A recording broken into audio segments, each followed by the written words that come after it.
UPSC civil service examination में सफलता के लिए संघर्ष कर रहे मेरे dear friends, sisters, brothers and my dear family, एक बिहारी सब पे भारी परिवार में यूपीएससी सिविल सर्विस एग्जामिनेशन के honest and successful exam based preparation के लिए जो हमने मैराथन क्लास शुरू की है, उनके स्किल डेवलपमेंट पार्ट में मैं आपका वेलकम करता हूँ। फ्रेंड्स, आंसर राइटिंग स्किल्स में अभी हम लोग कीवर्ड्स पर बातें कर रहे हैं। आप जानते हैं कीवर्ड्स जैसे कि डिस्कस, एनालाइज, क्रिटिकली एनालाइज, ऐसे कई सारे कीवर्ड्स होते हैं। इन सारे कीवर्ड्स की जितने भी टाइप के यूपीएससी पूछता है, उन सारे कीवर्ड्स की लिस्ट आपको याद होगा कि मैंने आपको शुरू में दी थी।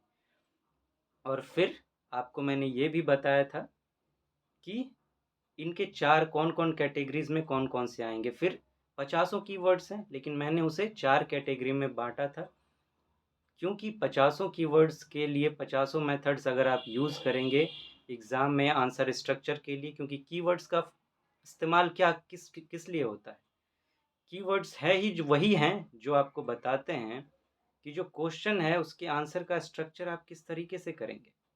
ये कीवर्ड्स ही बताते हैं, ये तो बहुत इंपॉर्टेंट है। लेकिन कई सारे कीवर्ड्स हैं, इसीलिए मैंने उसे चार कैटेगरी में, आपको याद होगा, डिवाइड किया था, ताकि हमारा जो आंसर राइटिंग का स्ट्रक्चर हो वो इन चार कैटेगरीज में सिमटे और वो हमारे लिए इजी होगा हैंडल कर पाना। लेकिन आप सोचेंगे 50 कीवर्ड्स को चार कैटेगरी में कैसे डिवाइड किया जा सकता है। अब देखिए, अलग अलग कीवर्ड्स होते हैं। आपको याद होगा मैंने बताया था कि कुछ कीवर्ड्स ऐसे होते हैं जिनको इन्फॉर्मेशन, उनमें बस इन्फॉर्मेशन वाले पॉइंट्स लिखने होते हैं। कुछ ऐसे होते हैं जिनको थोड़ा सा डीप में लिखना होता है।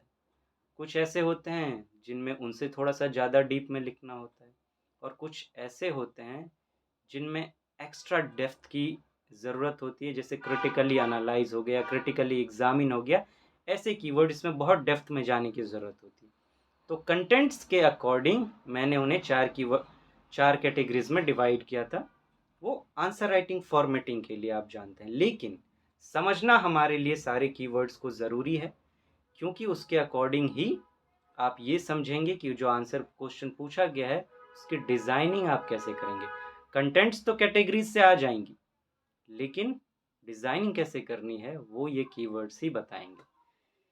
तो फ्रेंड्स, इस बैकग्राउंड के बाद अब आइए हम लोग आज की बातें करते हैं। आज क्या बात करने वाले हैं? आज जो हमने कीवर्ड चुना है वो है प्रोवाइड रीजंस, गिव आउट। ये एक ही तरह के कीवर्ड्स हैं। कभी प्रोवाइड रीजंस पूछा जाएगा, कभी गिव रीजंस पूछा जाएगा, गिव आउट, ये कीवर्ड्स आते रहते हैं। लेकिन ये, इन्हें आप सिनोनिम मान सकते हैं। देखने से आपको लगेगा ये तो बड़ा आसान है, कारण बताना है, रीज़न बताना है, वही चीज़ें हैं, तो ये तो सिंपल है। लेकिन हमें डिक्शनरी मीनिंग नहीं जाननी, हमें वो समझना है जो आंसर राइटिंग के लिए ज़रूरी है, उस तरह की मीनिंग। और हर कीवर्ड में हमें तीन चीज़ें समझने की ज़रूरत है, आप जानते हैं।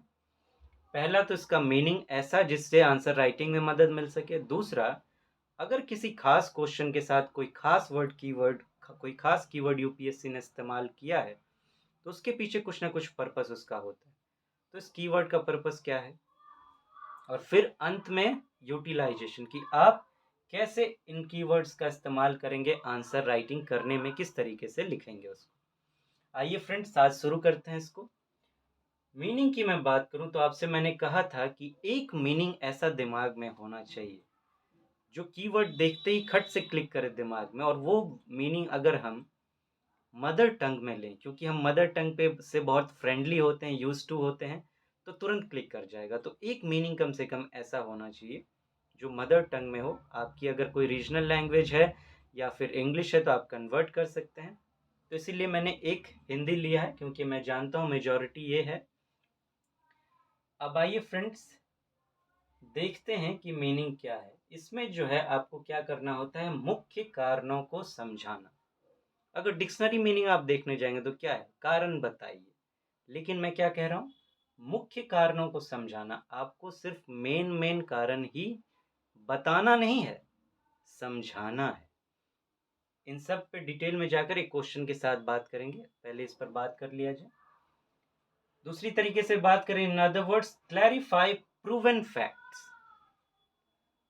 उसके जो इम्पोर्टेंट रीजन है, जो क्वेश्चन पूछा गया उसके पीछे में काफ़ी सारे फैक्ट्स आपको लिखने होंगे। तो आप जो फैक्ट्स लिखें वो प्रूवन फैक्ट होने चाहिए, बहुत इंपॉर्टेंट होने चाहिए। वो न्यूज़ में रहा हो, या फिर मैं यूं कहूँ, वो उसका एक important fact as a fact है, प्रूवन फैक्ट है, ये नहीं कि एक सरफेस वाला कोई फैक्ट है। अब फ्रेंड्स, पर्पस की बात करें तो अगर इनका इस्तेमाल किया जाता है तो उसका पर्पस क्या होता है? To understand the causes of something happened और हाउ समथिंग कैन हैपन, ये समझना, ये समझने के लिए इनका इस्तेमाल किया जाता है। क्या? कि अगर कुछ घटा है, कुछ हुआ है, तो उसके पीछे के कारण क्या रहे, या फिर कुछ अगर होता है तो कैसे होता है, वो समझने के लिए। अब देखिए, हिस्ट्री में काफ़ी चीज़ों को देखेंगे जो पहले घटना घट चुकी है, हम अपने एक्सपीरियंस से सीखते हैं कि पिछले पीछे मैंने ये किया तो इसमें ऐसे ऐसे घटनाएं घटी, तो उससे हम समझ लेते हैं कि कोई भी घटना कैसे घटती है। तो उसी तरह की सिमिलर घटना बाद में जब घटती है तो आप काफ़ी कुछ सजग हो जाते हैं, केयरफुल हो जाते हैं।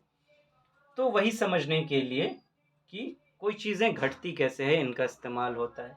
अब बात करते हैं यूटिलाइजेशन की, है कि अगर ये कीवर्ड्स हैं तो आप इनका इस्तेमाल करेंगे कैसे। राइट इन बुलेट पॉइंट्स या फिर बुलेट फैक्ट्स। ये बुलेट पॉइंट्स और बुलेट फैक्ट्स क्या है, अभी एक एग्जांपल से हम पूरा समझने की कोशिश करेंगे। वैसे मैं फिर यहाँ पे कह दूँ बुलेट पॉइंट क्या होते हैं।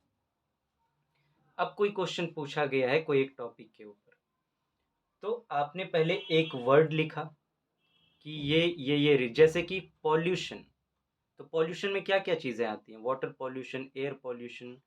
तो ये जो एयर पॉल्यूशन, वाटर पॉल्यूशन है, ये बुलेट पॉइंट्स हैं। अब उसमें फिर उसकी आप डिटेल लिखेंगे।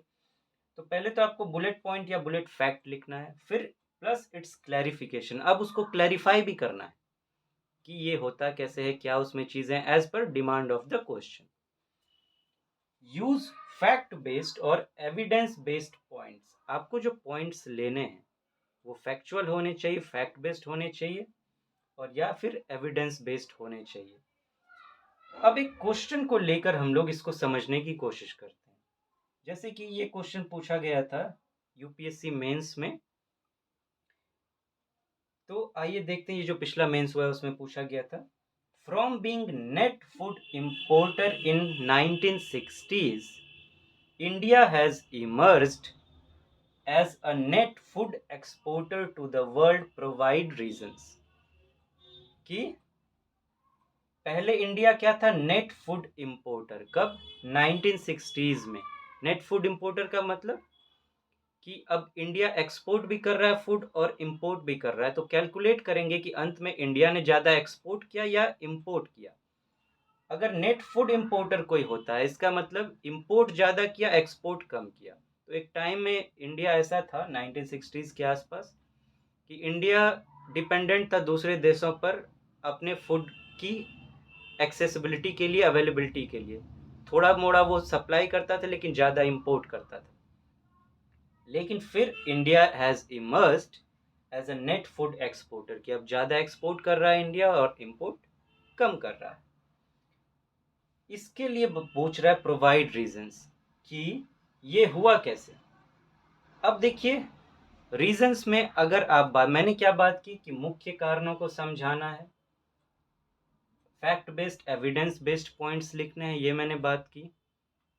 तो मुख्य पॉइंट क्या? अब मान लीजिए कि आप इसमें लिखें ये कि इंडिया की एग्रीकल्चरल प्रोडक्शन बढ़ गई, तो इस वजह से जो है इंडिया ज़्यादा एक्सपोर्ट करने लगा, इंपोर्ट कम करने लगा। तो ये बड़ा सरफेस लेवल वाला पॉइंट है कि इंडिया की प्रोडक्शन बढ़ गई। ये तो बहुत इजी सा वर्ड है, ये एक वीक पॉइंट होगा।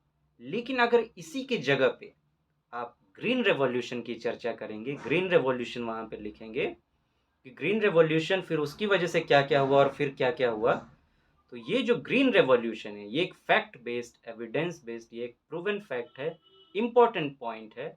इसी को मैं कह रहा हूँ बुलेट पॉइंट्स, फैक्ट और एविडेंस बेस्ड पॉइंट। अब आपने ग्रीन रेवोल्यूशन लिखा, और फिर आप उसके बारे में क्लैरिफाई कर रहे हैं कि ग्रीन रेवोल्यूशन की वजह से उसका क्या रोल रहा।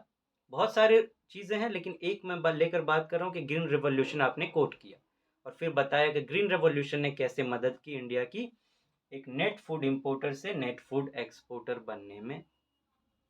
तो इस तरीके से आपको लिखना होगा फ्रेंड्स, अगर इन सब कीवर्ड्स पर क्वेश्चंस आते हैं तो फ्रेंड्स आज हम लोग यहीं रुक रहे हैं, फिर मिलेंगे और बातें करेंगे। तब तक आप अपना ध्यान रखें। Take so very good care of yourself. See you soon. Thank you so much. Have a nice day. नमस्ते।